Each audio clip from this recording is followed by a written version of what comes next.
Pelabuhan Ratu adalah ibu kota Kabupaten Sukabumi yang sekaligus menjadi pusat pemerintahan dari Kabupaten Sukabumi, Provinsi Jawa Barat. Di Pelabuhan Ratu sendiri terdapat sebuah pantai yang menjadi tempat wisata di pesisir Samudra Hindia di selatan Jawa Barat.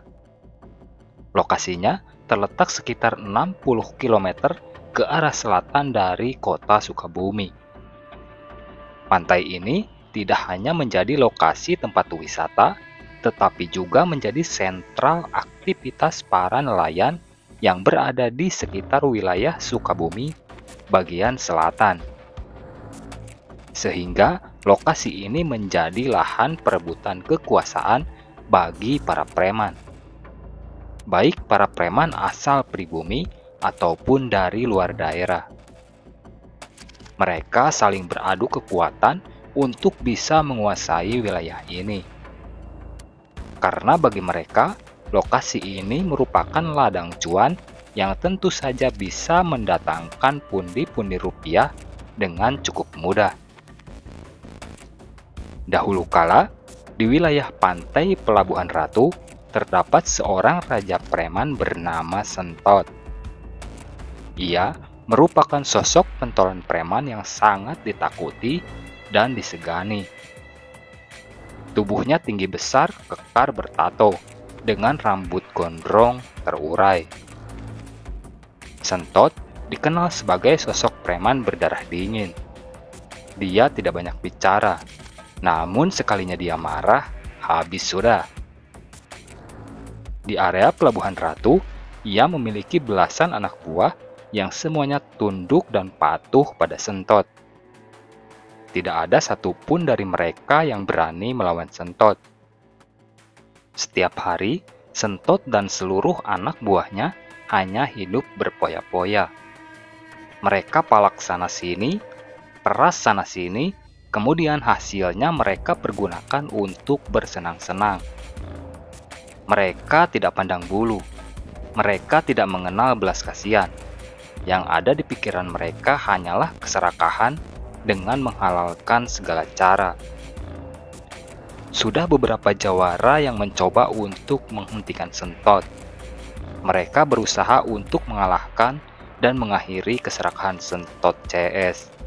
Namun apa daya, tidak ada satupun dari mereka yang berhasil mengalahkan Sentot. Kondisi tersebut membuat Sentot semakin besar kepala. Kesombongannya semakin tidak terkendali. Dan kejahatan-kejahatan Sentot CS pun semakin merajalela. Setiap hari, Sentot dan anak buahnya beraksi di area pantai Pelabuhan Ratu. Mereka memalak siapa saja yang mereka anggap bisa menghasilkan. Terkadang mereka memalak pengunjung, terkadang memalak pedagang, bahkan terkadang pula memalak penduduk setempat. Mereka seolah merasa paling jago. Mereka seakan merasa tidak takut mati. Hingga suatu hari, kejadian apes menimpa Sentot dan anak buahnya. Hari itu seperti biasa, Sentot beserta seluruh anak buahnya gentayangan di area pantai Pelabuhan Ratu. Mereka nongkrong sambil meminum minuman keras, sembari memantau calon korban yang akan mereka palak. Ketika mereka asik berbicara, tiba-tiba lewat seorang pedagang asongan yang sedang menjajakan barang dagangannya. "Woi, sini lu!" teriak Sentot kepada pedagang itu. "Iya bang, kenapa?" jawab si pedagang. "Siapa nama lu? Jualan apa lu?" tanya Sentot lagi.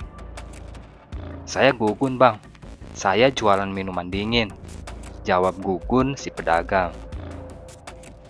Tiba-tiba Sentot meminta sejumlah uang kepada Gugun. "Siniin duit lu, gua butuh buat beli tambahan minuman, masih kurang nih," ucap si Sentot. "Maaf bang, gak bisa, ini duit hasil jualan keliling seharian, mau dibawa pulang ke rumah buat anak istri. Apalagi saya baru tinggal di sini, jadi saya masih butuh banyak biaya. jawab si Gugun. Mendengar jawaban Gugun, Sentot tak terima. Ia marah besar sembari melayangkan pukulan keras ke arah wajah Gugun. Namun dengan sigap, Gugun berhasil menangkis pukulan itu. Sembari berkata, "Maksudmu apa, Bang? Main pukul-pukul aja. Jangan dikira saya takut, Bang. Ayo kalau berani duel 1 lawan 1. Ingat, 1 lawan 1, Bang. Jangan main keroyokan. Itu pun kalau abang ngerasa laki-laki," jawab Gugun dengan nada menantang. Mendengar tantangan Gugun yang terkesan meremehkan, Sentot langsung maju sembari menyingsingkan lengan bajunya. Sentot pun berkata kepada seluruh anak buahnya, "Awas kalian, jangan ada yang ikut campur. Biar gua duel 1 lawan 1 sama si pedagang cari mati ini." Sentot pun langsung memasang kuda-kuda. Sementara Gugun terlebih dahulu melepaskan baju yang ia kenakan. Betapa kagetnya seluruh anak buah Sentot ketika melihat Gugun melepas baju. Ternyata badan Gugun sangat penuh dengan tato. Dari mulai tato naga, tato tengkorak, hingga gambar wanita seksi terukir jelas di badan Gugun. Duel pun terjadi. Sentot dan Gugun saling serang. Mereka adu kekuatan untuk bisa saling mengalahkan. Sentot terlihat emosi dan brutal ketika menyerang Gugun. Sedangkan Gugun terlihat lebih tenang namun pasti. Berbagai cara Sentot lakukan untuk menyerang dan melukai Gugun. Namun tidak ada satupun yang berhasil. Hingga akhirnya Sentot benar-benar kehabisan cara untuk mengalahkan Gugun. Ketika Gugun melihat Sentot sudah mulai terdesak, Gugun pun langsung bertubi-tubi menyerang Sentot. Serangan-serangan Gugun benar-benar membuat Sentot tak berdaya. Sentot dibuat gemetar oleh Gugun. Singkat cerita, Sentot tumbang. Sentot kalah oleh Gugun, si pedagang asongan. Melihat ketuanya berhasil dikalahkan Gugun, seluruh anak buah Sentot panik. Dengan gagah, Gugun pun berkata, "Pergi kalian. Kalau nasib kalian gak mau seperti si Sentot, cepat pergi. Saya gak mau tahu. Besok saya gak mau lihat wajah kalian lagi. Kalau ada yang masih berani nongol, kuhabisi kalian." Setelah itu, seluruh anak buah Sentot pun pergi. Sementara Gugun berusaha untuk menenangkan orang-orang yang berkerumun karena melihat perkelahiannya. Usut punya usut, ternyata Gugun adalah seorang mantan preman kelas kakap. Dulu, dunia hitam sangat kental dengan dirinya. Dari mulai perkelahian, perampokan, pembegalan, hingga menjadi bandar narkoba. Gugun harus membayar semua kesalahannya di masa lalu dengan menerima kurungan penjara selama 5 tahun. Namun selepas dari penjara, Gugun hijrah. Ia bertobat dan berusaha menjadi manusia yang lebih baik. Semuanya ia mulai dari nol.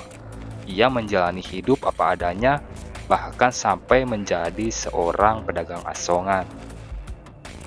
Demikian rangkaian kisah tentang preman sombong salah sasaran yang dibuat sujud oleh seorang pedagang asongan. Terima kasih sudah menonton video ini sampai selesai. Dan sampai jumpa lagi di video-video selanjutnya.